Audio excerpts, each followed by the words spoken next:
Hello friends, welcome to my channel cooking life. ఈరోజు నేను మీకు ఎగ్ పెప్పర్ ఫ్రై చేసి చూపించబోతున్నాను. చాలా టేస్టీగా, అలాగే చాలా సింపుల్గా చేసేసుకోవచ్చు. రసం, సాంబార్, పప్పులోకి చాలా బాగుంటుంది.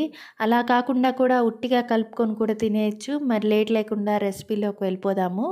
ముందుగా ఒక మిక్సీ జార్లోకి 1 టీ స్పూన్ మిరియాలు, అలాగే ఒక హాఫ్ టీ స్పూన్ ఇందులోకి సోంపు, అలాగే సోంపు లేకుంటే జీలకర్ర అయినా వాడుకోవచ్చు. ఒక హాఫ్ టీ స్పూన్ కారము, హాఫ్ టీ స్పూన్ ధనియాల పొడి, ఒక పావు టీ స్పూను పసుపు యాడ్ చేసేసుకొని మిక్సీ పట్టుకోండి. ఇవి కొంచెం బాగా మిక్సీ అయిన తర్వాత ఇందులోకి ఒక 4-5 వెల్లుల్లి రెబ్బలు కూడా యాడ్ చేసేసుకొని ఇలాగా బరకగా గ్రైండ్ చేసుకోవాలి. ఇలా గ్రైండ్ చేసుకున్న తర్వాత స్టవ్ మీద కడాయి పెట్టేసుకుందాము. అందులో ఒక 2-3 టేబుల్ స్పూన్ల ఆయిల్ యాడ్ చేసుకోవాలి. ఆయిల్ కొంచెం హీట్ అయిన తర్వాత ఇందులోకి ఒక మీడియం సైజు ఉల్లిపాయని సన్నగా కట్ చేసుకోవాలి.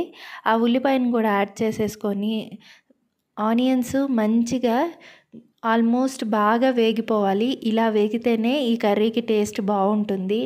బాగా క్రిస్పీగా అయ్యేంత వరకు వేయించుకున్న తర్వాత ఒక 3 ఎగ్స్ని బాయిల్ చేసి పెట్టుకున్నాను. ఆ ఎగ్స్ని సగంగా కట్ చేసుకొని ఈ ఆయిల్లోకి యాడ్ చేసేసుకోవాలి. యాడ్ చేసుకున్న తర్వాత ఇందులోకి రుచికి సరిపడా సాల్ట్ కూడా యాడ్ చేసేసుకోవాలి. ఉప్పు ఎంత పడుతుందో అంత ఇందులోకి యాడ్ చేసేసుకుందాము.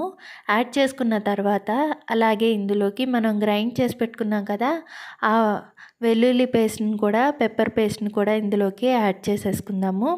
యాడ్ చేసేసుకొని మంచిగా వేయించుకోవాలి. ఒక 5-6 నిమిషాల పాటు లో ఫ్లేమ్లో అటు ఇటు కలుపుకుంటూ వేయించుకోవాలి. ఇలా వేయించుకున్నామంటే ఎగ్లో కూడా ఈ పెప్పర్ పౌడరు మంచిగా వెళ్ళి చాలా టేస్టీగా తయారవుతుంది. చూడండి, కలర్ కూడా ఎంత బాగా చేంజ్ అయిపోయిందో. ఇలాగా 5-6 నిమిషాల పాటు లో ఫ్లేమ్లో వేయించుకుంటే అంతే, అయిపోయింది. చాలా సింపుల్గా అయిపోతుంది. ఇది ఊరికే కూడా అలాగే తినేయచ్చు, లేదా మీరు పప్పులోకి, రసంలోకి, సాంబార్లోకి కూడా తినేయచ్చు. చాలా టేస్టీగా ఉంటుంది. మరి నచ్చితే మీరు ట్రై చేయండి. ఎలా వచ్చిందో కమెంట్ సెక్షన్లో చెప్పండి. లైక్, షేర్, సబ్స్క్రైబ్ చేయండి. Thank you for watching.